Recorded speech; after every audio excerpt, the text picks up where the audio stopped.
5वां अध्याय। गंध बाबा के चमत्कारी प्रदर्शन। इस संसार में हर वस्तु की एक विशेष ऋतु और हर काम का एक समय होता है। अपने मन को सांत्वना देने के लिए सोलोमन का यह ज्ञान उस समय मुझे प्राप्त नहीं था। घर से बाहर जहां कहीं भी मैं घूमने जाता, मेरी आंखें अपने इर्द गिर्द मेरे लिए नियत गुरु को ढूंढती रहती, परंतु मेरी हाई स्कूल की पढ़ाई पूर्ण होने तक मेरी उनसे भेंट ना हो सकी। अमर के साथ हिमालय की ओर पलायन और श्री युक्तेश्वर जी के मेरे जीवन में आगमन के महान दिवस के बीच 2 वर्ष व्यतीत हो गए। इस बीच मैं अनेक साधु संतों से मिला। गंध बाबा, बाघ स्वामी, नागेंद्रनाथ भादुड़ी, मास्टर महाशय और विश्वविख्यात बंगाली वैज्ञानिक जगदीश चंद्र बोस। गंध बाबा के साथ मेरी भेंट की 2 भूमिकाएं थीं। इनमें से एक सामंजस्यपूर्ण थी और दूसरी विनोदपूर्ण। ईश्वर सरल है, अन्य सब कुछ जटिल है। प्रकृति के सापेक्ष जगत में निरपेक्ष मूल्यों की आशा मत करो। जब मैं मंदिर में काली माता की मूर्ति के सामने मौन खड़ा था, तब यह दार्शनिक निष्कर्ष कोमल स्वर में मेरे कानों में प्रविष्ट हुआ। पलटकर मैंने देखा तो मेरे समक्ष एक लंबे कद का व्यक्ति खड़ा था, जिसके कपड़ों से या उनके अभाव से ऐसा लगता था कि वह कोई परिव्राजक साधु था। आपने सचमुच मेरे विचारों के संभ्रम को जान लिया। मैं कृतज्ञतापूर्वक मुस्कुराया।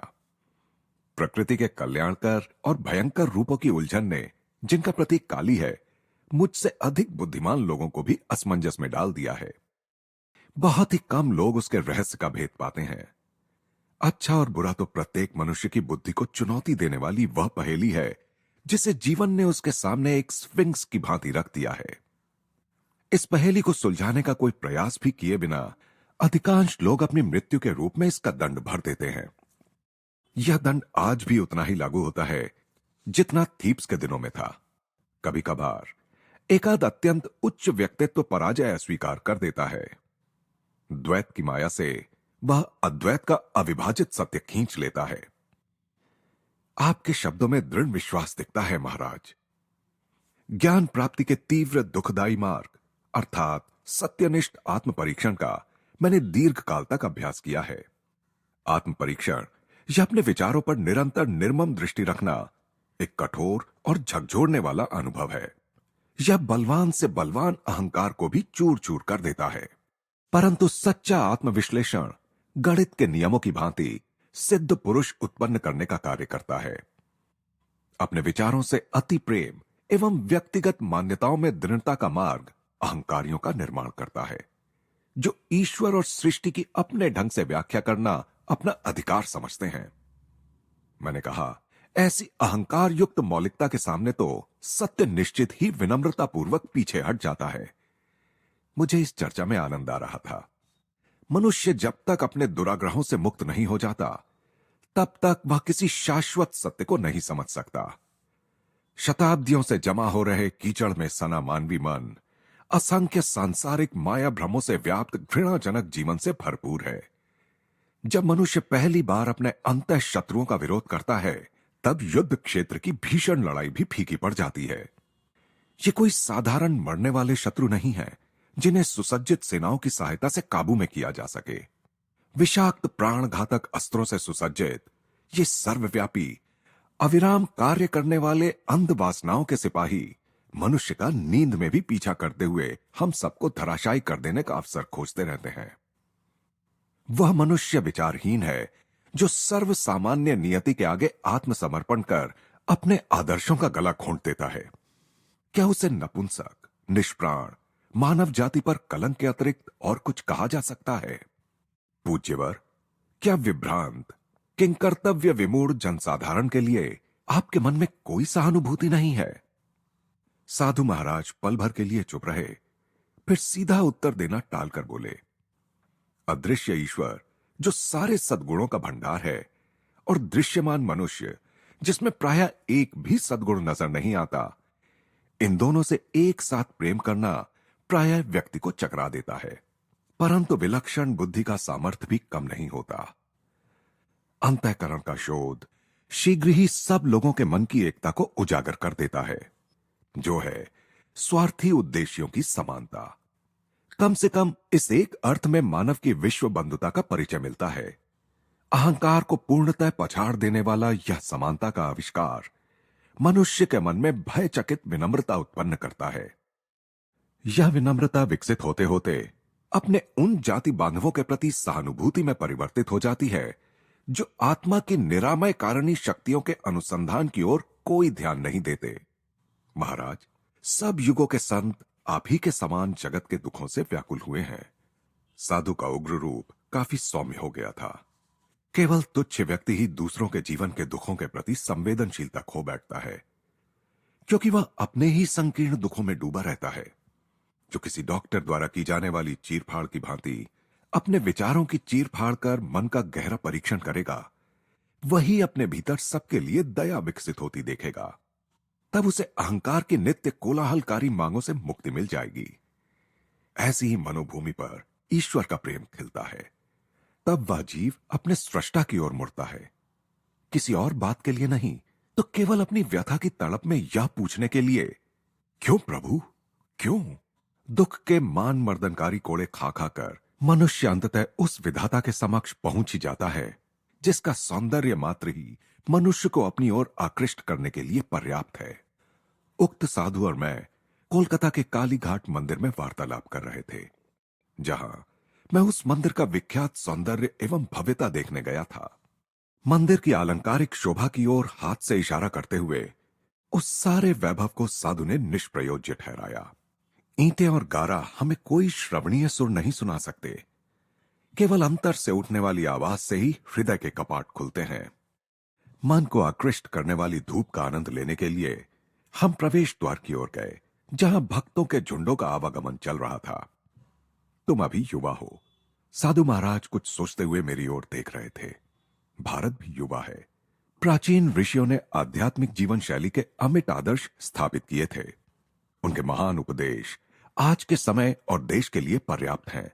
उनके अनुशासन नियम न तो आज के लोकाचार के विरुद्ध हैं, न ही ऐसे हैं कि भौतिकवाद की धूर्तता को भी कृत्रिम लगे, और इसीलिए आज भी भारत पर उनकी पकड़ मजबूत है। लज्जित पंडितगण जितने काल का हिसाब लगा सकते हैं, उससे भी कहीं अधिक काल से, सहस्राब्दियों से संशयशील समय ने वेदों की योग्यता की पुष्टि की है। इन्हें अपनी विरासत के रूप में ग्रहण करो। जब मैं इस वाक्पटु साधु से सविनय विदा ले रहा था, तब उन्होंने एक अतीन्द्रिय अनुभूति मुझे बताई। यहां से जाने के बाद तुम्हें आज एक असाधारण अनुभव होगा। मंदिर के अहाते से बाहर निकलकर मैं निरुद्देश्य यूं ही चलने लगा। मुड़कर दूसरे एक रास्ते पर बढ़ा ही था कि एक पुराने परिचित से भेंट हो गई। ये महाशय उन महाभागों में से एक थे जिनकी संभाषण शक्ति समय की ओर कोई ध्यान न देते हुए अनंत काल का आलिंगन करती है। उसने वचन दिया, मैं तुम्हें जल्दी ही छोड़ दूंगा, यदि तुम मुझे वह सब बता दो जो हमारे बिछुड़ने के बाद के वर्षों में घटा है। परस्पर विरोधी बातें, अब तो मुझे जाना ही पड़ेगा। परंतु उसने मेरा हाथ पकड़ लिया और थोड़ा थोड़ा करके मुझसे जानकारी लेने लगा। ये भूखे भेड़िए से कम नहीं है। मैंने कौतुक से मन ही मन सोचा, जितना अधिक मैं बताता जाता था, उतना ही अधिक समाचार जानने की उसकी भूख बढ़ती जाती थी। मन ही मन मैं जल्दी छुटकारा पाने का कोई उपाय करने की प्रार्थना मां काली से करने लगा। अचानक वह मुझे छोड़कर जाने लगा। मैंने ठंडी सांस ली और उससे वाचालता का ज्वर फिर कहीं चढ़ ना जाए, इस भय से दुगनी गति से चलने लगा। अपने पीछे द्रुत गति की पदचाप सुनकर मैंने अपनी गति और बढ़ा दी। मुड़कर पीछे देखने का साहस मुझसे नहीं हुआ, परंतु एक छलांग लगाकर वो मेरे साथ हो लिया और आनंद से उसने मेरा कंधा पकड़ लिया। मैं तुम्हें गंध बाबा के बारे में बताना तो भूल ही गया। वे उस सामने वाले मकान में रहते हैं। कुछ ही गज की दूरी पर स्थित एक मकान की ओर उसने इशारा किया। उनसे अवश्य मिलो, वे बड़े ही दिलचस्प हैं। तुम्हें कोई असाधारण अनुभव हो सकता है। अच्छा, चलता हूं। और वह सचमुच चला गया। कालीघाट मंदिर में लगभग इन्हीं शब्दों में साधु द्वारा की गई भविष्यवाणी मेरे मस्तिष्क में कौंध उठी। कौतूहलवश मैं उस मकान के अंदर गया तो मुझे एक प्रशस्त दालान में ले जाया गया। वहां एक मोटे नारंगी रंग के गलीचे पर काफी लोग इधर उधर बैठे हुए थे, जैसे साधारणतः भारत में बैठते हैं। एक आदर युक्त फुसफुसाहट मेरे कानों से टकराई। वहां जो चीते की खाल पर बैठे हैं, वही गंध बाबा है। वे किसी गंधहीन फूल में किसी भी फूल की प्राकृतिक सुगंध भर सकते हैं, या किसी मुरझाए फूल को फिर से ताजा कर सकते हैं, या किसी मनुष्य की त्वचा से मनोरम सुगंध निकाल सकते हैं। मैंने सीधे उस संत की ओर देखा। उनकी दृष्टि भी उसी समय मुझ पर स्थिर हुई। वे कृष्णवर्ण और स्थूलकाय थे। उनके चेहरे पर दाढ़ी थी और आंखें बड़ी बड़ी तथा तेजस्वी थीं। बेटा, तुम्हें देखकर मैं प्रसन्न हुआ। बोलो, तुम्हें क्या चाहिए? कोई सुगंध चाहिए? किस लिए? मुझे उनकी बातें बचकानी सी लगीं। चमत्कारपूर्ण ढंग से सुगंध का आनंद लेने के लिए, सुगंध बनाने के लिए भगवान का उपयोग, तो उसमें क्या है? भगवान वैसे भी सुगंध तो बनाते ही हैं। जी हां, परंतु वे हर बार ताजा सुगंध लेने के लिए और लेने के बाद फेंक देने के लिए फूलों की कोमल पंखुड़ियों रूपी शीशियों का निर्माण करते हैं। क्या आप फूलों का निर्माण कर सकते हैं? हां, परंतु साधारणतः मैं सुगंध ही निकालता हूं। तब तो इत्र के कारखाने बंद हो जाएंगे। मेरी ओर से उन्हें अपना धंधा करते रहने की अनुमति है। मेरा अपना उद्देश्य तो केवल ईश्वर की शक्ति दिखाना है। महाराज, क्या ईश्वर की शक्ति का प्रमाण देना आवश्यक है? क्या वे सकल विश्व में सर्वत्र अपने चमत्कार नहीं कर रहे हैं? कर रहे हैं, परंतु उनकी अनंत सृजनात्मक विविधता में से कुछ तो सृजनात्मकता हमें भी प्रकट करनी चाहिए। यह सिद्धि प्राप्त करने में आपको कितना समय लगा? 12 वर्ष। दैवी शक्ति से केवल सुगंध बनाने के लिए? हे महात्मन, मुझे तो लगता है उन सुगंधों के लिए आपने 12 वर्ष व्यर्थ गंवा दिए, जिन्हें आप किसी भी फूल वाले की दुकान से कुछ ही रुपयों में प्राप्त कर सकते हैं। फूलों की सुगंध उनके साथ ही चली जाती है। मृत्यु के साथ भी सुगंध चली जाती है। मैं किसी ऐसी सुगंध की कामना क्यों करूं जो केवल शरीर को सुख देती है? दार्शनिक महाशय, तुमने मेरे मन को प्रसन्न कर दिया। अब अपना दाहिना हाथ आगे बढ़ाओ। उन्होंने आशीर्वाद मुद्रा में अपना हाथ उठाया। मैं गंध बाबा से कई गज दूर था। कोई अन्य व्यक्ति भी मेरे इतने निकट नहीं था कि मेरे शरीर का स्पर्श कर सके। मैंने अपना हाथ आगे बढ़ाया, जिसे उस योगी ने छुआ तक नहीं। कौन सी सुगंध चाहिए? गुलाब। तथास्तु। मेरे आश्चर्य का ठिकाना ना रहा जब मेरी हथेली के मध्य से गुलाब की मधुर सुगंध तीव्रता के साथ निकलने लगी। मैंने मुस्कुराते हुए पास ही की एक फूलदानी से एक गंधहीन श्वेत पुष्प निकाल लिया। क्या इस गंधहीन फूल में चमेली की सुगंध भरी जा सकती है? तथास्तु। तत्क्षण उस फूल से चमेली की सुगंध उठी। मैंने चमत्कारी संत का धन्यवाद किया और उनके एक शिष्य के पास जाकर बैठ गया। उस शिष्य ने मुझे बताया कि गंध बाबा ने, जिनका नाम स्वामी विशुद्धानंद था, तिब्बत के एक योगी से अनेक आश्चर्यजनक सिद्धियां प्राप्त कर ली थीं। उसने मुझे यह भी बताया कि उस तिब्बती योगी की आयु 1000 वर्ष से अधिक थी।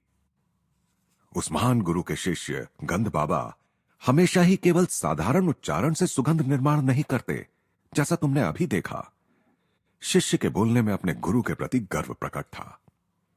व्यक्ति के स्वभाव के अनुसार वे भिन्न भिन्न पद्धतियां अपनाते हैं। बाबा असामान्य हैं। कोलकाता के अनेक पढ़े लिखे लोग उनके शिष्य हैं। मैंने मन ही मन निश्चय किया कि मैं उन शिष्यों की संख्या में अपने को जोड़कर उस संख्या की और अधिक वृद्धि नहीं करूंगा।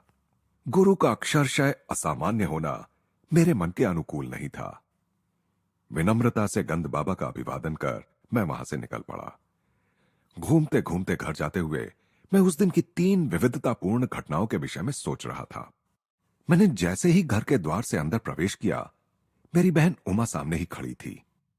क्या बात है, आजकल तुम इत्र के बड़े शौकीन बनते जा रहे हो?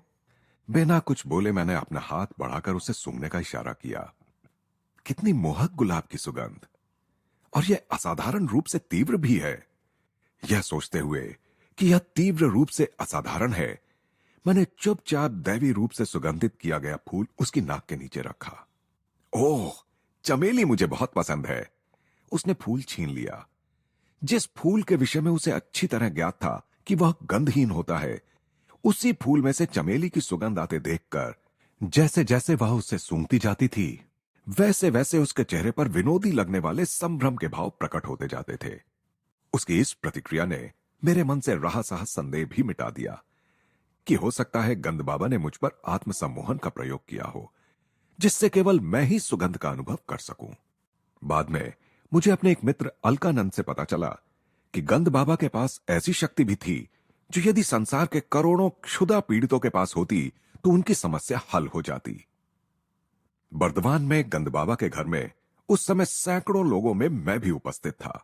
अलकानंद ने मुझे बताया, एक उत्सव था। योगी वर की ख्याति थी कि वे शून्य में से कुछ भी उत्पन्न कर सकते हैं, इसलिए मैंने हंसते हुए उनसे संतरे उत्पन्न करने का अनुरोध किया। वह संतरों का मौसम नहीं था। तत्क्षण ही केले के पत्तों पर जो पूरियां परोसी गई थीं, वे सब फूल उठीं। हर पूरी की पपड़ी के भीतर एक एक छिला हुआ संतरा आ गया था। मैंने कुछ सहमे सहमे मन से अपना संतरा खाना शुरू किया, परंतु वह बड़ा ही स्वादिष्ट था। कई वर्षों बाद आत्म साक्षात्कार के बल से मैं गंद बाबा के चमत्कारों के रहस्य को जान गया। खेद इस बात का है कि वह विधि विश्व के क्षुधार्त मानव झुंडों की पहुंच से बाहर है। मनुष्य को शब्द, स्पर्श, रस, रूप, गंध की जो विभिन्न इंद्रियानुभूतियां होती हैं, वे इलेक्ट्रॉन्स और प्रोटॉन्स की स्पंदनात्मक विविधता के कारण होती हैं। उनके स्पंदनों को पंच प्राण नियंत्रित करते हैं। ये पंच प्राण आणविक ऊर्जाओं से भी सूक्ष्मतर होते हैं और प्रज्ञा युक्त 5 विशिष्ट संवेदी तन्मात्राओं से युक्त होते हैं। गंद बाबा कुछ यौगिक प्रक्रियाओं के बल से इस प्राण शक्ति के साथ समरस होकर प्राण कणिकाओं की स्पंदन रचना में परिवर्तन लाने में और इस प्रकार इच्छित परिणाम प्राप्त करने में समर्थ थे। उनके गंध, फल और अन्य चमत्कार केवल सम्मोहन द्वारा उत्पन्न आंतरिक संवेदन नहीं होते थे, बल्कि लौकिक स्पंदनों के वास्तव में मूर्त रूप होते थे। सम्मोहन विद्या को डॉक्टरों द्वारा छोटी छोटी शल्य क्रियाओं में उन लोगों पर प्रयुक्त किया गया है जिनके लिए बेहोशी की दवाएं खतरनाक हो सकती हैं, परंतु जिन पर बार बार सम्मोहन का प्रयोग किया जाता है उनके लिए यह हानिकारक होता है। इसका हानिकारक मनोवैज्ञानिक परिणाम कालांतर में मस्तिष्क की कोशिकाओं की रचना में गड़बड़ उत्पन्न कर देता है। सम्मोहन दूसरे की चेतना के क्षेत्र में अनाधिकार प्रवेश है। इसके अस्थायी आभासों में और ईश्वर अनुभूति संपन्न पुरुषों द्वारा किए गए चमत्कारों में कोई समानता नहीं है। ईश्वर में जागृत हुए सच्चे संत नित्य सृजन करने वाले उस विराट स्वप्न दृष्टा के साथ अपनी इच्छा को मिलाकर इस स्वप्न सृष्टि में परिवर्तन करते हैं। जैसे चमत्कारों का प्रदर्शन गंद बाबा करते थे, वैसे चमत्कार दिखाने से लोग आकर्षित तो होते हैं, परंतु आध्यात्मिक दृष्टि से उनका कोई लाभ नहीं होता। मनोरंजन के अतिरिक्त उनका कोई प्रयोजन नहीं होता। अतः ईश्वर की यथार्थ खोज से ये साधक को पथच्युत कर देते हैं। असाधारण शक्तियों के आडंबरपूर्ण प्रदर्शन की सिद्धजनों ने निंदा की है। फारस के संत अबू सईद ने जल, हवा और अंतरिक्ष पर अपनी चमत्कारी शक्तियों की सत्ता का अभिमान करने वाले कुछ फकीरों का उपहास किया था। अबू सईद ने सौम्यता से उपहास करते हुए कहा था, मेंढक भी पानी में आराम से रह सकता है, चील कौवे आसानी से हवा में उड़ सकते हैं, शैतान पूर्व में भी है और पश्चिम में भी। सच्चा मनुष्य वह है जो समाज में सदाचार का पालन करता हुआ रहता है और क्रय विक्रय करते हुए भी कभी एक क्षण के लिए भी ईश्वर को नहीं भुलाता। एक अन्य अवसर पर इस महान फारसी संत ने धार्मिक जीवन के विषय में अपना मत इस प्रकार व्यक्त किया था, अपने दिमाग में जो कुछ है, स्वार्थनिष्ठ इच्छा आकांक्षाएं, उसे निकाल देना। हाथ में जो कुछ है उसका मुक्त रूप से दान करना। आपत्तियों के आघात से कभी भी विचलित ना होना। ना तो कालीघाट के निष्प्रह महात्मा और ना तिब्बत से प्रशिक्षित योगी ही मेरी गुरु प्राप्ति की तीव्र इच्छा को संतुष्ट कर सके।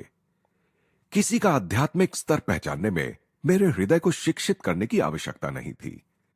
जब भी किसी सचमुच उदात्त व्यक्तित्व का सामना होता, तब मेरा हृदय धन्य धन्य कर उठता। यह धन्य धन्य और भी गूंजने वाली होती, क्योंकि यह कभी कभार ही और वह भी अंतरतम गहराइयों से उठती।